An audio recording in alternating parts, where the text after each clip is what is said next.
No quitting that team. There wasn't quitting them last year. That's why they were champions last year.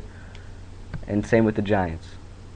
Giants were down 2-0, headed to Cincinnati. They were toast. There was no way the Giants were going to reel off 3 consecutive wins in Cincinnati. But they did it. They didn't quit. That's why all these teams are here. And it's going to be a heck of 2 championship series.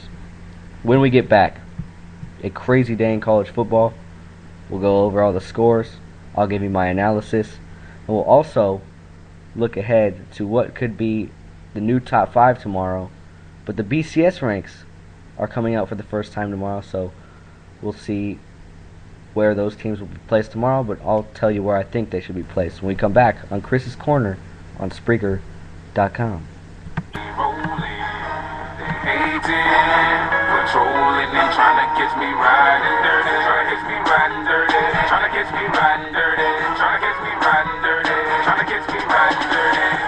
Welcome back to Chris's Corner, a late night edition of Chris's Corner on a Saturday, and what a day it was in college football. We had a plethora of ranked matchups going head to head, but let's start with number 1 Alabama taking care of business on the road at Mizzou, 42-10. This game was never close. It was 28-0 by the second quarter. Missouri 0-4 since joining the SEC. Alabama 6-0, 3-0 in the SEC, just continuing their dominance over the last 3-4 seasons. South Carolina visited LSU. This was a big game for LSU, and the Mad Hatter pulled it out. 23-21 over Steve Spurrier and the Gamecocks. You know, this was a great game. LSU went into the fourth quarter trailing, but were able to get the upset against South Carolina, 23-21. LSU should return to the top 5 tomorrow, if not just outside of it. South Carolina and LSU will kind of be in the same boat, 1 loss each in the SEC. But just, another SEC game, a fairly low-scoring game, but LSU able to pull it out, 23-21. Florida visited Vanderbilt. It was an 11-7 game at halftime, and Florida was able to outscore Vanderbilt, the Commodores, by 10 in the second half and go on to win 31-17. Jeff Driscoll ran for 177 yards. Who needs Tim Tebow and Urban Meyer? Florida is back on the right track. They are 6-0, 5-0 in the SEC. Great start for the Gators. West Virginia and Geno Smith looked to continue their dominance in the Big 12, but they had to visit Lubbock. Lubbock is a very hard place to play, and what did they do? They got steamrolled. Texas Tech 49, number 5 West Virginia, and Geno Smith 14. Just an awful day for West Virginia. They just really couldn't get anything going on offense with Smith. Still hasn't thrown an interception. It wasn't him at fault today. Poor guy has to put up 50 points a game to get a win because this West Virginia defense is an absolute joke. West Virginia really needs to clean it up on the defensive side of the ball if they want to get to a Big 12 championship game.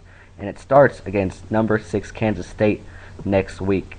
Speaking of number 6 Kansas State, they were able to go to Iowa State and sneak out a victory today. Colin Klein was able to stave off the Cyclones' upset bid, 27-21. Iowa State, of course, coming off of that upset at TCU last weekend, but Kansas State able to stay undefeated, 6-0. Expect them to be in the top 5 tomorrow as well. Stanford visits Notre Dame. What a game this was. Another head-to-head matchup of 2 ranked teams, and Notre Dame was able to pull it out 20-13 in overtime. It was a interesting situation for Stanford as they had the ball on the Notre Dame 4 with 4 plays to run. Stephon Taylor ran 4 times and was stopped just short of the goal line on a questionable call. It seemed like he had forward progress that reached the ball over.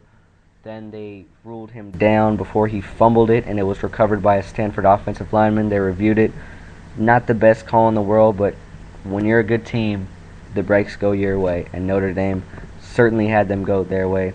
20-13 the final score, as Notre Dame goes to 6-0 on the season. Ohio State was able to stave off feisty Indiana. Indiana, definitely not a football school, definitely known for their success in basketball over the last couple of seasons, but Ohio State and Braxton Miller went into Indiana and got a 52-49 win, just barely sneaking it out. Indiana, of course, gave a big scare to Michigan State last week, giving a big scare to Ohio State this week. So certainly some positives for the Hoosier football program, but nonetheless, another loss for Indiana in the Big Ten. They moved to 0-3. Ohio State is 7-0 on the season. Oregon State. This was a game that Oregon State did not play with their starting quarterback. He had a knee injury. BYU, was favored to win this game. BYU, not an easy place to play. They were undefeated at home coming into this game, but Oregon State, the number 10 team in the nation, the Beavers, went in there with a big statement win, 42-24. Oregon State's just really been one of the biggest surprises so far in college football. They're 5-0 on the season. They're 3-0 in the Pac-12. They have impressive wins over Wisconsin, UCLA, and now BYU. So Oregon State just keeps it rolling on the road. They're 5-0. Oregon State, a 42-24 victory over the Cougars of BYU. USC was able to go into Washington and avoid an upset against Keith Price's squad. USC snuck out of there 24-14 with the win. Silas Redd had a big game on the ground, and the defense held tight against Price and the Huskies.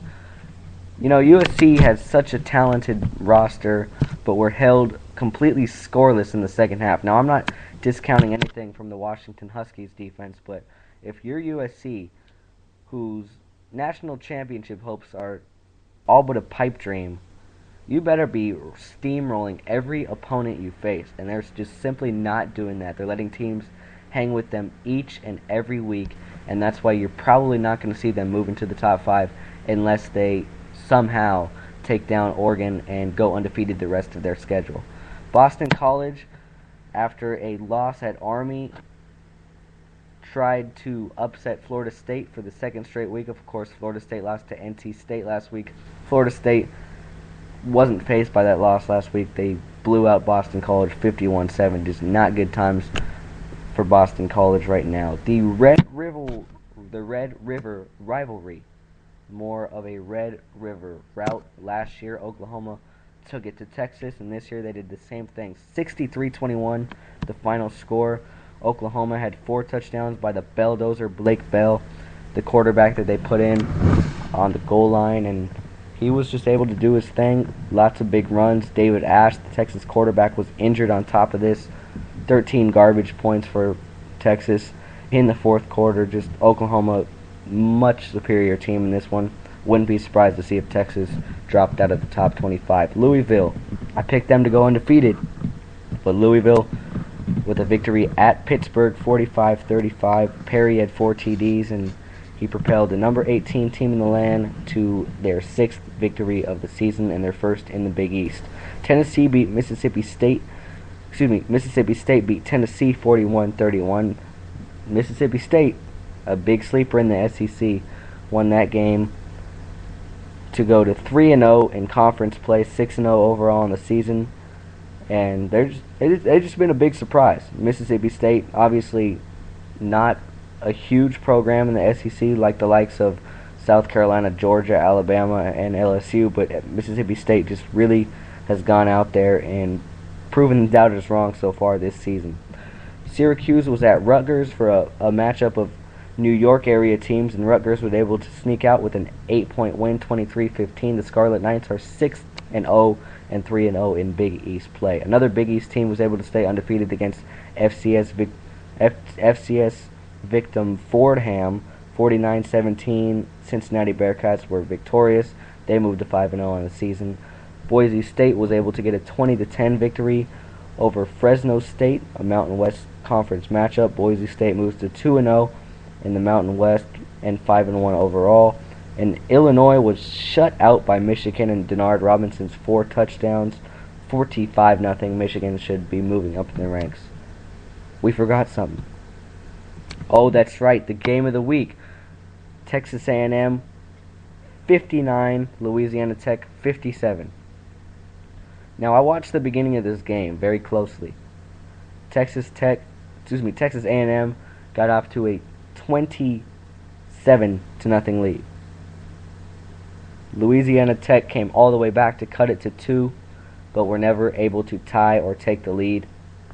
Just an absolutely crazy game from Shreveport, Louisiana.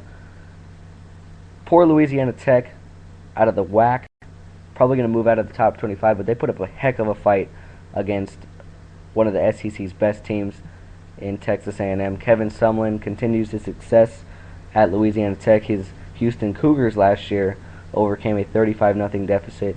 Another crazy win for a Kevin Sumlin team at Louisiana Tech. But Louisiana Tech, big point in the game, they had a PAT attempt blocked and a return for 2 points for Texas A&M, and that's the difference in this game.